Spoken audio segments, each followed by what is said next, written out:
പേര് കൃഷ്ണദാസ് എന്നാണ്. ഞാൻ കുണ്ടന്നൂർ സ്കൂളിലാണ് പഠിക്കുന്നത്. +1 വിദ്യാർത്ഥിനിയാണ്. എൻ്റെ പേര് ഫിദ.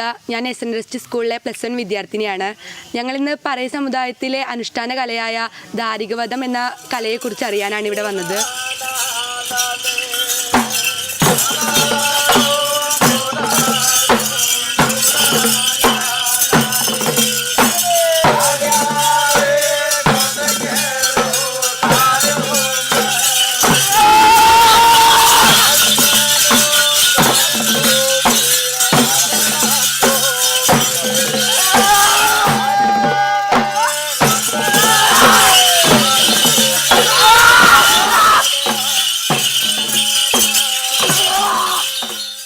ഇത് വേലായുധേട്ടൻ.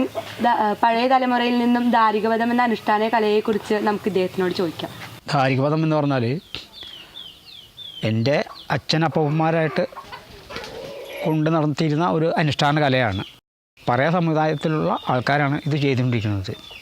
ഒരു 2 ആഴ്ചത്തോളം വ്രതമൊക്കെ അനുഷ്ഠിച്ചതിന് ശേഷമാണ് ഇതിന് ഒരുങ്ങുന്നത്. ധാരികവധത്തിൻ്റെ കഥ എന്താണ്? ഈ ബ്രഹ്മാവിൽ നിന്നും വരം കിട്ടിയ ധാരികൻ പല പല അക്രമങ്ങളും ക്രൂരതകളും ചെയ്തുകൊണ്ടിരിക്കുന്ന ഒരു സമയമുണ്ടായിരുന്നു.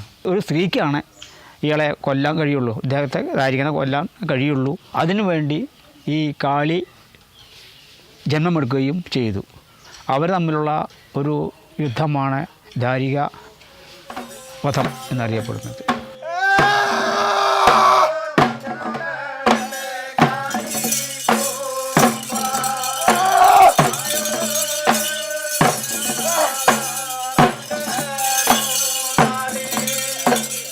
ധാരികവധത്തിനുള്ള വേഷവിധാനങ്ങൾ അരവിടം എന്ന് പറഞ്ഞൊരു സാധനം, കാലിൽ ചിലമ്പ്, കയ്യിൽ വഞ്ചി എന്ന് പറയുന്ന ഒരു സാധനമുണ്ട്, മുളംപൊളി കൊണ്ട് നെയ്തെടുത്ത ഒരു കിരീടം എന്ന് വെച്ചാൽ കാളിമുടി എന്ന് പറയും, പിന്നെ വാള്, ഇതൊക്കെയാണ് എൻ്റെ വേഷവിധാനങ്ങൾ. ഇത് ഏത് സമയത്താണ് ഈ കല ചെയ്യുന്നത്? ഇതിൻ്റേതായ സമയമെന്ന് വെച്ചാൽ പകൽ അവസാനിക്കുന്നതും രാത്രി തുടങ്ങുന്നതിൻ്റെ മുമ്പേ ആയിരിക്കും ഈ കല അവതരിപ്പിക്കുന്നത്.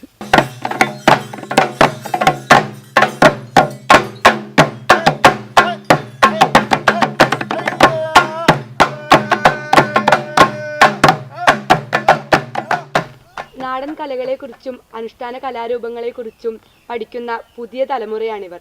നമുക്ക് ഇവരോട് ചോദിക്കാം. ഇന്നത്തെ തലമുറ അല്ലെങ്കിൽ വയലി ഈ കലാരൂപങ്ങളെല്ലാം എങ്ങനെയാണ് മുന്നോട്ട് കൊണ്ടുപോകുന്നത്? വയലി എന്ന് പറയുമ്പം ശരിക്കും വയലിൻ്റെ ദേവതയാണ് വയലി എന്ന് പറഞ്ഞിട്ടുണ്ടെങ്കിൽ.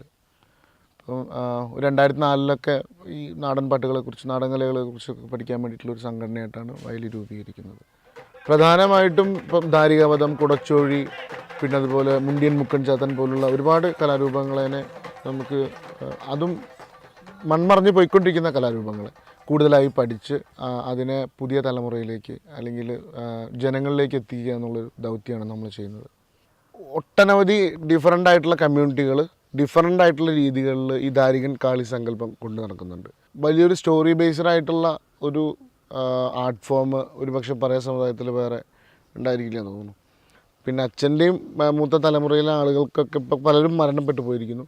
അവരുടെ അടുത്ത് മനസ്സിലാക്കിയിട്ടാണ് നമ്മൾ ഈ ഒരു സ്റ്റോറി പഠിക്കാനും അതുപോലെ തന്നെ അതിൻ്റെ കൃത്യമായിട്ടുള്ള വശങ്ങളെ ചെയ്യാനും ഈ ഒരു തലമുറയിൽ വയലി നാടൻ പാട്ട് അല്ലെങ്കിൽ നാടൻ കലാ സംഘത്തിലൂടെ നമ്മൾ ശ്രമിച്ചുകൊണ്ടിരിക്കുന്നത്. ഇപ്പം എനിക്കിപ്പം പറയാനുള്ളത്, ഇപ്പോൾ കണ്ണൻ, ശരത്ത്, ഇവരൊക്കെ ഈ തലമുറയിലത്തെ എൻ്റെ തലമുറയിൽ പെട്ടിട്ടുള്ള ഒരുപക്ഷെ ഞങ്ങൾ പഠിച്ചതിന് ശേഷം വീണ്ടും പകർന്നു നൽകിയിട്ടുള്ള ആളുകളാണ്.